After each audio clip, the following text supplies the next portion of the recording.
everybody. Welcome to episode 26 of Tintincast. We've been going for about 4 years, I think, at this point.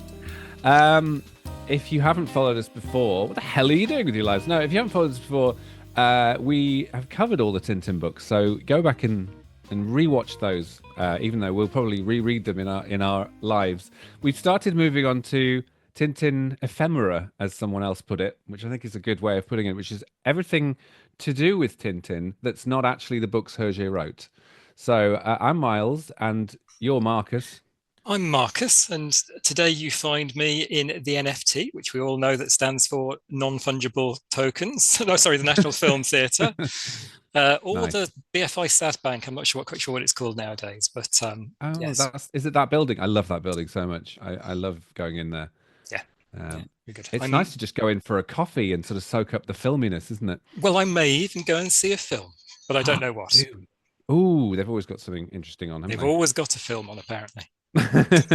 Yeah, that's their boast. Always showing a film of some kind. Um, so yeah, we've obviously there's been huge gaps between episodes. It was partly because when we'd finished the main series with all the Tintin books by Hergé, we started to go, what are we going to cover now? So the films, this, that, and the other, the novel we did last time. But this month slash year slash 6 months, whatever, we're going to do this rather fantastic comic style book by Bouquet, Fromental, and Stanislas. I'm so glad you said that because I was not happy with my pronunciations of those at all.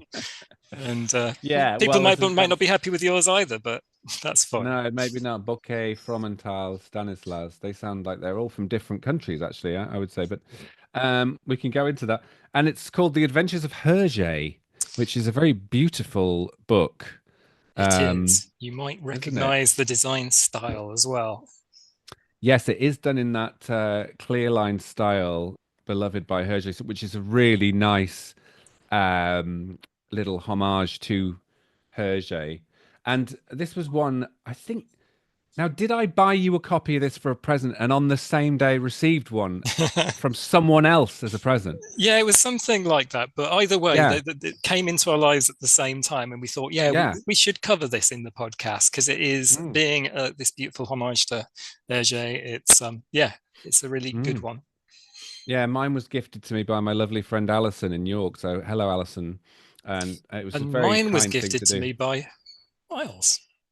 Yeah, who's a very lovely friend of Yes, yours near York. New York. Um, so yeah, and the great thing about this book is it's a very clever and fitting way of telling the story of Hergé. And if you've watched the podcast before, we have obviously we've consulted a couple of books about Hergé's life as well as looking at the actual Tintin books, so that we put them in some context.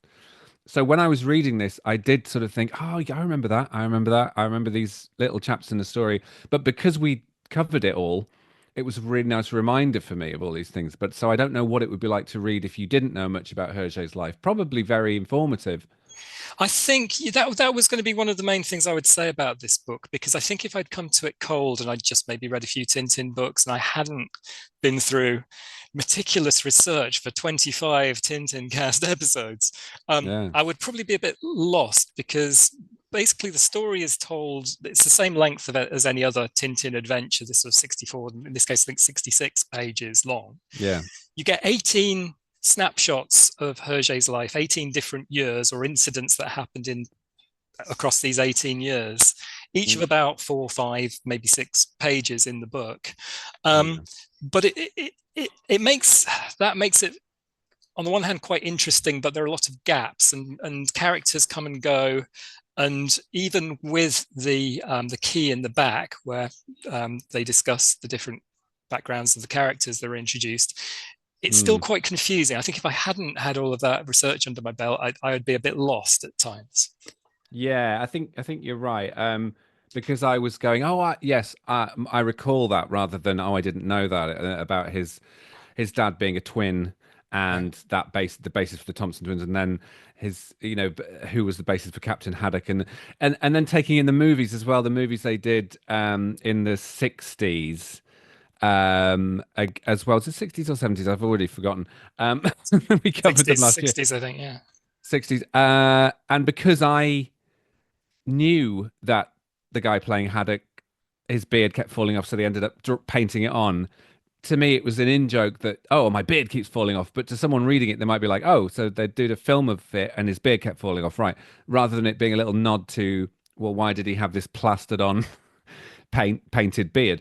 But I think it does a remarkable job of covering quite a lot because it did things like the Tintin stage play. It did the Tintin being a real actor who appeared quite early on in Hergé's career, and Hergé was going, "This is ridiculous," and then everyone's at the station going, "Tintin, Tintin, Tintin," and what a huge success it was. And it also goes into quite good detail about Hergé's character and his affairs and what he was like as a person as well, I think, and his disappointments as well. So, Yeah, I mean that's one of the big things that strikes me. And one of the things we probably should say is this isn't a Tintin adventure. You should not get this no. for your 10-year-old child.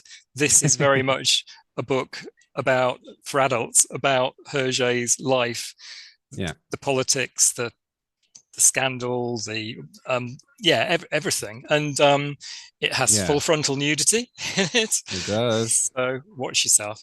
Um, In a sort of meta way, it's got a drawing of a guy who's done a painting of a nude woman.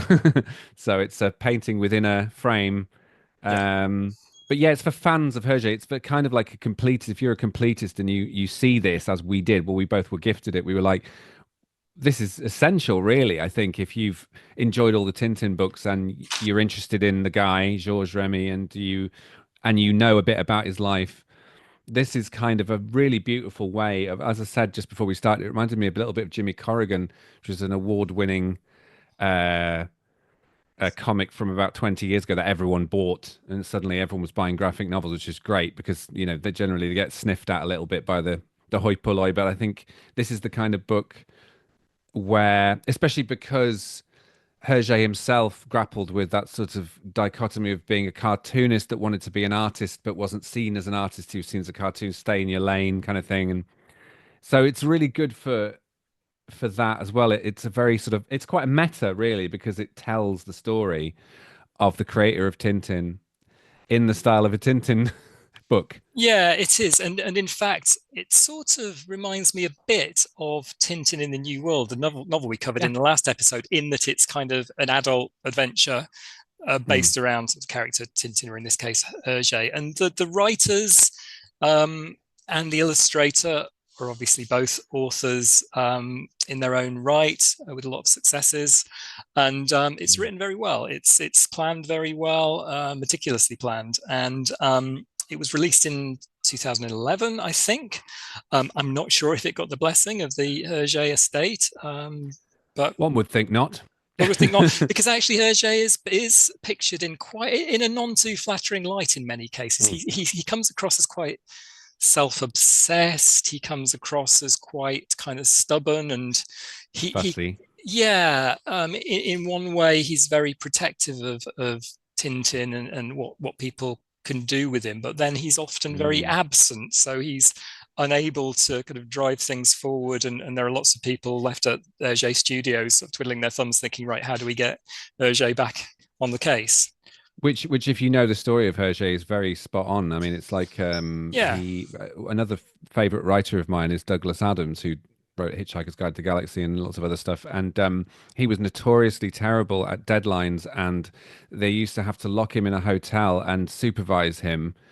So I think his an agent or an assistant was posted outside the door to make sure that Douglas Adams sat there and wrote pages because he used to run away from deadlines. And I think yeah. Hergé had this habit of disappearing critical moments. Yeah, and beyond that, there's kind of insinuations of affairs beyond the affair with Mm, with Fanny, his second wife, and yeah. alcohol use, overuse, drug use. So yeah, there's quite a lot Mm, in here. There's also some liberties taken with the truth. I think there's a mm, section where, after he has continued to work on Le Soir newspaper magazine during the war, when the Yeah. Nazis were occupying and had taken over that publication, Hergé had Mm. continued to work to produce cartoons for the publication and got a lot of grief for that, probably quite rightly, who knows. But then Yeah. Well. after the war, was arrested as, you know, potentially someone who'd collaborated because of this. He continued to work for this newspaper. Yeah. They Um, called him a sympathizer. Some people, didn't they? yeah, and in the book, it suggests that there was serious talk of execution. I don't believe that to have ever been the Mm. case for somebody in his position. Yes, if you were writing very overtly political stuff that was putting out a Nazi message, yes, but I don't think there was ever any indication that Hergé fell under that particular umbrella. And No. there's also a section where Hergé and Chang are together after they've written The Blue Lotus, where there Mm. appears to be, you know, the A spy. Japanese Yeah. embassy complaining about the way that Hergé has depicted the Japanese in that book. And then there Mm. appear to be people following, yeah, as you say, kind of shady, kind of espionage, spy Yeah. type kind of characters following Yeah. Hergé and Chang round, and there's kind of insinuation of a like an assassination attempt or threat or something like that. I've Mm. never read that to be the case anywhere. I Maybe think that that's might be a bit of artistic license because they wanted to yeah, have a bad guy following them around in that bit, which worked well. But it was the bit that stood out for me. I went, did they put a hit out on Hergé? I didn't remember this in his yeah. So it in his works well in biography. it works well in the context of an adventure novel, but unless you know the true story, you could be kind of confused as to what is Yeah. actual fact, because so much of it is actual Mm. fact. The It things that is. aren't sort of stand out a bit. Well, it looks that's the thing about it's a biography basically. So if this was a movie, it would be a biopic. It would be you'd have an actor playing Hergé, possibly someone like Adrian Brody would be magnificent actually, as Hergé at sort of middle-aged and older Hergé. But you've got basically what this is. It's if you want to think of it in modern terms, it's like a prequel. You've got all these bits and bobs you know about Hergé. This is the prequel in which you see how he comes up with the idea for Snowy, which is also a nice moment where he's dreaming up kinds of dogs. And as you said, Tintin and Scooby Doo doesn't sound as good as he's picturing these great big dogs with bones and stuff. And then someone says, you know, the fox terrier would be a better one, and he's like, oh yeah, well, that's the dog of the year. And suddenly he's in the newspaper. Snowy is a fox terrier, and those are nice moments. Those are very sort of Star Warsy moments where you're like, I know how someone met or is going to meet, and this shows how it might have happened, which is quite cute, you know. Yeah, and there are lots of callbacks to Tintin books. So often the episodes in Hergé's life are linked to scenes from the Tintin books. I think there's sort of Mm. the mesmerizing kind of theatrical show at the start with Yes, the the mind screeching woman. reader. Yeah. Yeah, which Oh book? yes. Yeah. Well, there's it starts. It start. Oh, So, the mind reader. I was going to ask you what the mind reader was uh, from. can't remember Um, actually. Was it? is it not Shooting Star? Is it? Oh no, we're gonna have to look that up. Uh, it's been years since we. You see, that's the thing. We've reread these books, but we reread them now 2, 3, 4 years ago. So I've forgotten. But there's a mind reader who can hypnotize and a fakir as well. And Yeah. but I love the fact that it starts with "Oh my beauty, past compare," which is often how Hergé would he'd put a panel would be "Oh." In several books, and then you turn it over and it's My Beauty, past compare, and it's Cast of Fury singing, and it's like, okay, they just wanted to have a little bit of a cliffhanger. So I love the fact that this screeching woman has inspired Cast of Fury. Yeah. Yeah, no, absolutely. And that again, there appears to have been the songs around the piano when Hergé was growing up, which was Yeah. it stimulated his hatred of opera. Yeah. I love there are a couple of bits that I had to send to my artist friend Emily. I thought she'd really relate to, and it was things like there's a bit where I have great plans that I'm going to do involving color, and then when he's a kid, he's getting bored, and his mum says to him, "Here, George, sit down and draw something. It'll make you feel better." And that's Emily to a T. Emily, draw something. Yeah, It's a dyed-in-the-wool artist, you know. seems to have Um, been very therapeutic for him. There's some lovely mm, moments as well. Like obviously, Tintin in Tibet is pretty pivotal in Hergé's career in being probably one of the most personal books to him. And you it's an see, important one, yeah. yeah, and you see in this book how that is well, there's a lot going on in his life, Hergé's life at the time, but particularly Mm, seeing this psychotherapist, and there's always this line that stuck out to me from the Tintincast episodes where his therapists say you have to kill the demon of purity within you. yes, And this is yes, when he's starting his affair with Fanny as well. So it's yeah. yeah, it's quite a moment in this, but and lots of sort of dream sequences as well that creep in as Mm. well as he becomes more troubled in Giant middle pencil. age. He's holding a giant pencil, which is great because there's bits in I think various books and especially Shooting Star where there's giant things of people dreaming of. I think in Crab with the Golden Claws, they're hallucinating in the desert because Haddock imagines Tintin as a giant Yeah. bottle. You know, that felt very. There's obviously there's a direct reference to the shooting star on the last page as well, which was lovely. The With the big last giant spider. sequence was absolutely beautiful, and for me, it made the Mm. whole book worth reading. Yeah, It just is, yeah, kind of like I don't know, just really stuck with me that last couple of pages. it And really puts the button in it, doesn't it? And especially because it was winding down with him getting older, him not doing the deal with Spielberg, that kind of thing, and yeah, you were like disappointments, disappointments, disappointments, and then this really abstract, brilliant, beautiful ending. it is a beautiful ending because the book is because of everything that has to be crammed into it, it kind of moves pretty fast. But the last few Mm. pages, they take their time, and it is actually quite cinematic that the way that they do those It last few is. pages. It's Yeah, and he lovely gets on when they're the talking about plane and Spielberg. yeah, it was interesting because even they had a laid into Kathy Kennedy, who has kind of under a lot of flack since she was running Lucasfilm, for basically, destroying Star Wars by people who are very angry. Generally, I think they're angry with their own mothers, really. I think, she's taken over the reins from George Lucas and runs the company in the last 20 years or whatever. And they mention her in this, like, oh, Kathleen Kennedy doesn't want to. She's written a clause where Spielberg gets to choose another director if he passes on it. And Hergé's like, no, no, it has to be Spielberg. And isn't it ironic that it ended up being Spielberg and Peter Jackson do. You know what I mean? It's weird how it happened, but he doesn't want to do it as a cartoon. Yeah, He wants to do it as live action, and now you're just like, but we've discussed in our film episode of Tintin that it worked very well as an animated film. yes. Um, but animation's come on quite far now. I think in that day, if they were talking animation, they were talking line drawings like the TV series. Yeah, Uh, some more lots of live actiony kind of CGI type thing. Yeah. yeah, yeah, Um, the other bit that I love the bit where he's wanting to become a modern artist as well, yeah, and that's the other quote that stuck with me from the book when the art critic or the art gallery owner says, you won't make your money with this. You'll make your mark on this century with India Ink, basically saying you should stick with the cartoons. That's what people love yeah, you for. yeah. And he does. I mean, obviously, his cartoons get more surreal as time goes on. Mm, He weaves that modern art, the kind of movements that were happening in art around him at the time, into the books more and more as the books go mm. on. Yeah, it reminded me of Tintin and Alf Art, which is a book Yeah, we really loved. I think is it one of our 5-star ones? I think it might be. Um, it's kind of technically the last Tintin book because he didn't finish it, and it could have been the last Tintin book. But really, it's fascinating. We obviously we've covered that in a previous episode, but it reminded me of that sort of meta. I want to be an artist, but and also within that episode we talk about how a lot of artists end up regretting the things they didn't do. I really wanted to do this. I really wanted to do that. And there are points in the book where Hergé says, "There is no Tintin without me. I am Tintin." And then there's some bits where people say to Hergé, "You're Tintin. That's what you are.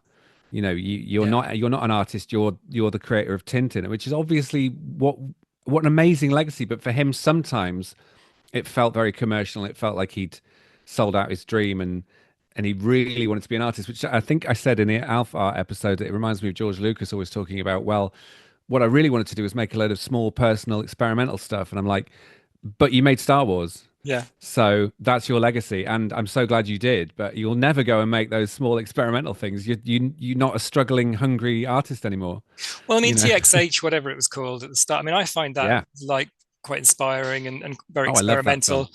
and it sort Yeah, of laid the ground for Star Wars, but it's very it did. different.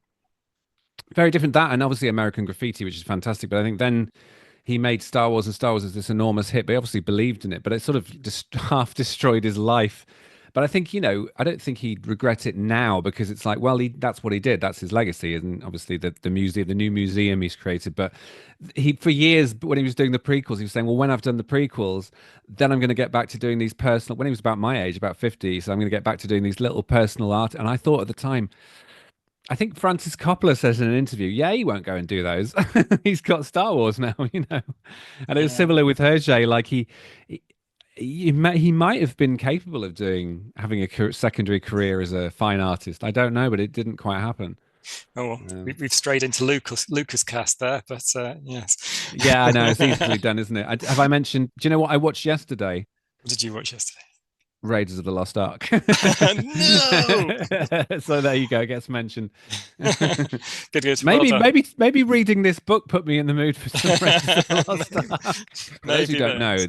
the in joke is that for 25 episodes, there is a point where I always mention Indiana Jones or Spielberg, but the Spielberg is in this book, so I get away with it this time. You do get away with it this time. Okay, so Yeah.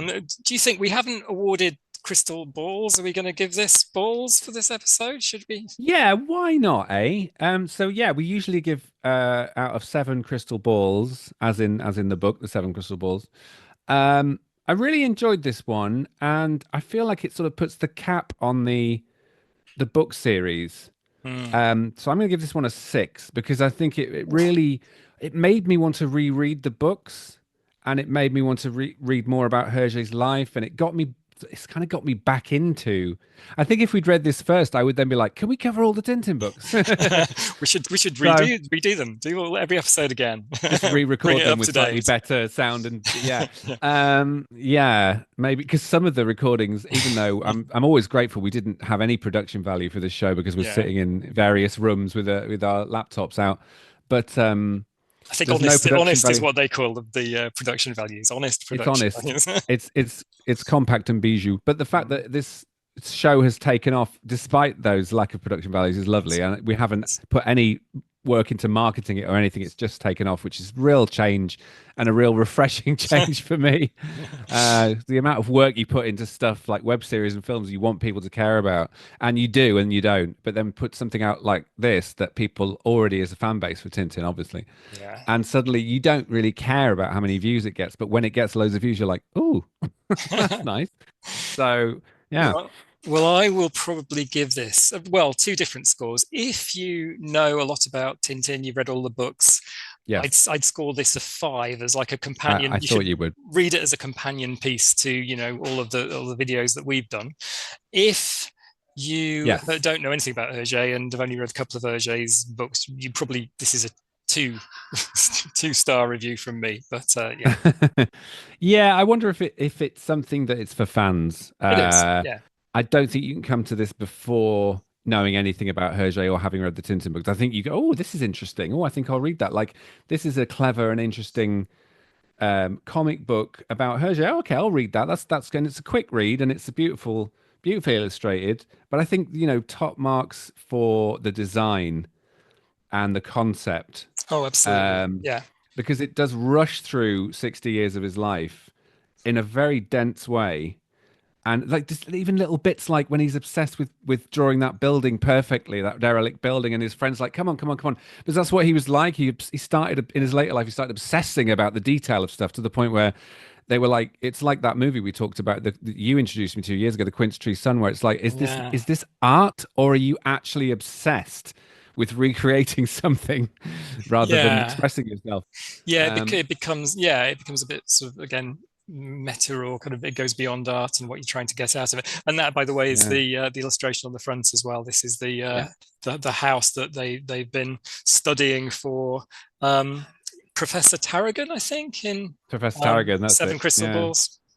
Yeah, Yeah, but I love the fact that he's waiting at the airport at the end. He just leaves his portfolio there and yeah, it gets on an empty plane and flies yeah, off, which we could probably see into as death, because he walks on water, gets to the plane, flies off, and leaves this sort of secret project behind, which is like it's almost like the suitcase, the briefcase in Pulp Fiction. What's in it? It's like, well, yeah. dreams. um, And so it's got this beautiful ending. no better way of ending it there, really. Then. Yeah. So Yeah. I'm sure we'll be back. We have some other Yeah. ideas, but We it's do. been, A few people have asked questions, haven't they, about will you be covering yeah.